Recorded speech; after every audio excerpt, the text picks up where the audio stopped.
Bismillahirrahmanirrahim. Assalamualaikum warahmatullahi wabarakatuh. Selamat pagi, salam sejahtera untuk kita semua. Bertemu lagi dengan saya Raisan Ahlif, mahasiswa S2 UNP dalam mata kuliah pedagogi mengenai tugas paper kelima, yaitu konsep pembinaan olahraga secara pedagogi. Olahraga bisa diartikan dalam arti yang lebih luas, sehingga bukan hanya sekedar kegiatan jasmani pada waktu senggang sebagai pelepas lelah, atau dengan kata lain untuk membentuk pembinaan kebugaran jasmani. Akan tetapi, juga olahraga merupakan kegiatan jasmani kompetitif yang berisi kegiatan perlombaan atau pertandingan untuk memperagakan prestasi yang optimal. Landasan dimensi pedagogi di bidang pelatihan olahraga sangat dibutuhkan untuk mencegah tindakan malpraktek yang menerapkan masa depan dengan peserta didik. Tentu yang tidak kalah pentingnya, etika upaya pembinaan itu dapat dipertanggungjawabkan secara etika profesional. Dengan demikian, diharapkan landasan ilmiah ini akan terjamin prinsip akuntabilitas dalam pendidikan jasmani dan olahraga. Dan atas dasar itu pula para pendidik di bidang olahraga dapat mempertanggungjawabkan upaya pembinaan secara terbuka ke masyarakat. Selain itu, juga tujuan lain yang ingin dicapai ketika siswa belajar olahraga adalah para siswa juga mendapat nilai dari partisipasi dalam olahraga berupa nilai sportivitas, kejujuran, tanggung jawab, disiplin, menghormati, fair play, dan sejumlah moral lainnya. Filosofi dasar dalam meraih prestasi olahraga adalah mengelola bakat secara sistematik dalam waktu yang lama, ditingkatkan secara bertahap dan individual yang mengarah kepada ciri-ciri fungsional dan psikologis.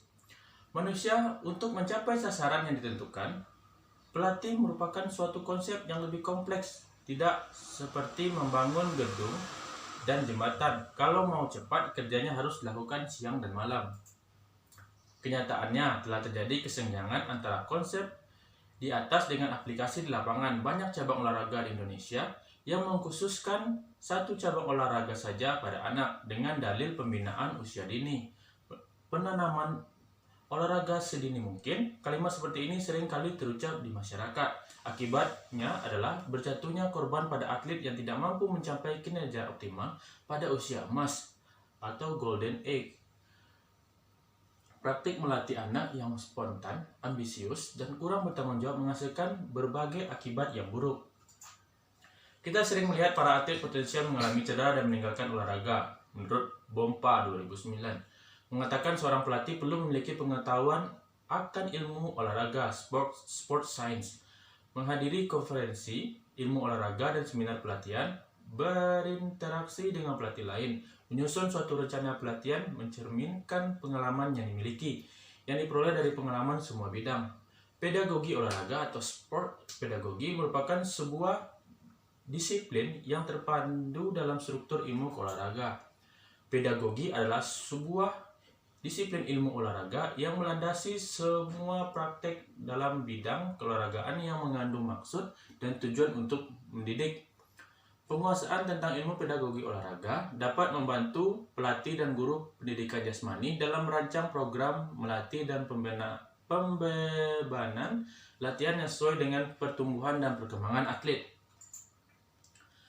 Landasan filosofi pedagogi olahraga seperti dikemukakan oleh para ahli lainnya, Pearson, Chivers, and Barrett 1994 dalam Now 1994, pedagogi olahraga merupakan sebuah disiplin yang terpadu dalam struktur ilmu olahraga. Paradigma ini telah diadopsi di Indonesia dan pengembangan pedagogi olahraga di FIX, FPOK, dan JPOK dengan kedudukan sebagai pedagogi olahraga dianggap sebagai induk yang berpotensi untuk memadukan konsep atau teori terkait relevan dari beberapa subdisiplin ilmu olahraga lainnya, terutama dalam konteks pembinaan dalam arti luas dan paradigma interdisiplin.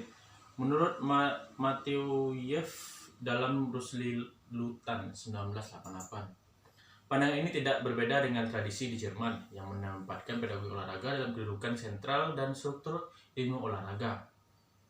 Konsep pelatihan fisik Berorientasi biologis. Konsep olahraga berlandaskan pada pemahaman pelatihan fisik biologis berakar pada sistem gimnastik atau senam Swedia.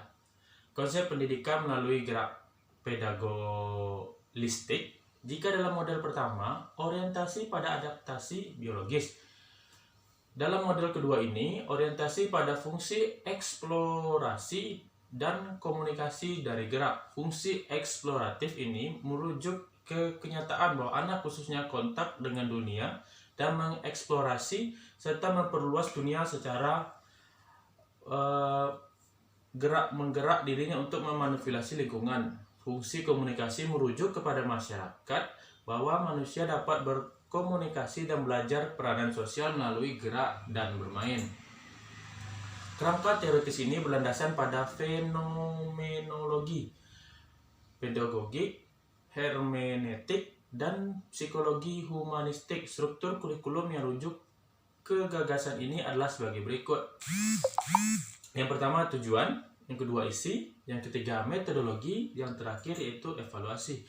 Menurut Gallagher 2006, konsep perkembangan anak mempunyai 4 fase. Yang pertama yaitu reflexive movement phase, yang kedua rudimentary movement phase, yang ketiga fundamental movement phase, yang keempat adalah specialized movement phase.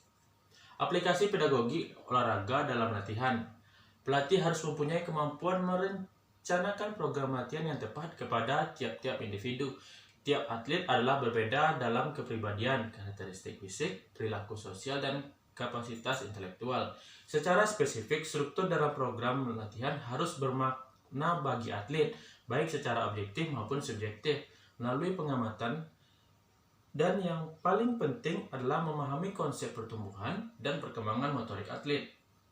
Latihan fisik yang teratur dan diprogram sesuai dengan tingkat pertumbuhan dan perkembangan atlet, serta bagi kebugaran jasmani. Dari kajian yang dipaparkan, maka dapat disimpulkan bahwa prestasi optimal dalam olahraga merupakan hal yang paling penting. Alangkah strategisnya perkembangan prestasi olahraga adalah melalui pembinaan anak usia dini. Demikian presentasi saya untuk tugas paper kelima ini. Saya mohon maaf apabila ada kesalahan. Saya akhiri dengan wabillahi taufiq wal hidayah. Assalamualaikum warahmatullahi wabarakatuh.